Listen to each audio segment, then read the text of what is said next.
नमस्कार, मैं सरला रावत शाह। आप देख रहे हैं पब्लिक एक्सप्रेस न्यूज। स्वागत है आप सभी का। कुछ दिन पहले देश और दुनिया ने भारत की नई संसद को देखा। कुछ दिन पहले ही भारत की नई संसद का इनॉग्रेशन हुआ, उद्घाटन समारोह हुआ और जिसे हम सभी ने एक उत्सव के तौर पर देखा।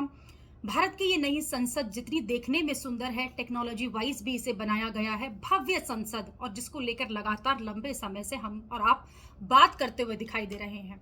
हम में से आपने कई बार ये सोचा हो कि शायद संसद नहीं है तो अब नेताओं के बात करने के तरीके, मुद्दों पर जो बहस होगी उसमें भी गंभीरता नजर आएगी, उसमें भी कुछ बदला हुआ नजर आएगा। लेकिन ये हमारी सोच थी, ऐसा नहीं है। संसद की भव्यता अपनी तरफ है, लेकिन सांसद तो वही हैं, चुने हुए नेता तो वही हैं। और आप यकीन मानिए, जब एक सांसद को आप इस तरह की हरकतें करते हुए देखते हैं तो कहीं ना कहीं आपको अपने वोट देने के अधिकार पर भी शर्म आने लग जाती है कि हमने ही इस नेता को चुनकर, इस सांसद को चुनकर इस संसद में बिठाया है जो करोड़ों लोगों के लोग लेकर निर्णय लेते हैं और ऐसे फैसलों का निर्णय लेते हैं। लेकिन जिस तरह की भाषा का प्रयोग करते हैं, जिस तरह की सोच का ये दिखाते हैं, वो कहीं ना कहीं हमें शर्मसार कर देती है। ताजा मामला 21 सितंबर का है, जब भाजपा के नेता बात कर रहे थे चंद्रयान की सफलता को लेकर, यानी कि चंद्रयान की सफलता को लेकर बातचीत चल रही थी संसद में, और तभी बीजेपी के नेता जो कि सांसद हैं दिल्ली के, रमेश बिधूड़ी के बोल ऐसे बिगड़े और उन्हें पता भी नहीं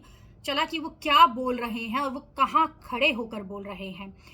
उत्तर प्रदेश के बीएसपी के सांसद दानिश अली को चुनौती देते हुए दिखाई दे। जिस भाषा का प्रयोग किया गया है, वो भाषा, वो शब्द हम यहाँ पर भी नहीं बोल सकते हैं। सोचिए, उस संसद में, उस गरिमामयी जगह पर खड़े होकर उस भाषा का प्रयोग किया गया, उस अभद्र टिप्पणी का प्रयोग किया गया, उन शब्दों का प्रयोग किया गया जो हम आम जिंदगी में सुनना पसंद नहीं करते हैं। लेकिन इतने हजारों लोगों के बीच में, हजारों लोग जब आपको देख रहे हैं, करोड़ों लोग जब आपको देख रहे हैं, उस बीच में इस तरह से भाषा का प्रयोग किया जाता है, जिस तरह से दानिश अली को वो कहकर पुकारते हैं, वो शब्द जो हैं वो किसी को भी ठेस पहुंचा सकते हैं। हालांकि अब उन्हें कारण बताओ नोटिस जारी किया जा चुका है।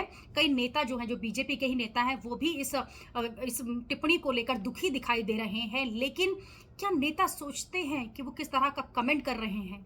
आने वाली पीढ़ी जो उन्हें देख रही है, वो लोग जो पार्लियामेंट में बैठना चाहते हैं, कल को बनना चाहते हैं सांसद, जो चाहते हैं कि वो देश के इस हिस्से को भी ज्वाइन करें, लेकिन सांसदों की इस भाषा का प्रयोग जो है उसको लेकर शायद वो डर जाते होंगे और सोचते होंगे कहीं हम भी इनकी तरह ही तो नहीं बन जाएंगे और हम भी इसी तरह की भाषा का प्रयोग नहीं करने लग जाएंगे। लेकिन ये कोई पहली बार नहीं है जब सांसदों ने इस तरह की भाषा का प्रयोग किया हो।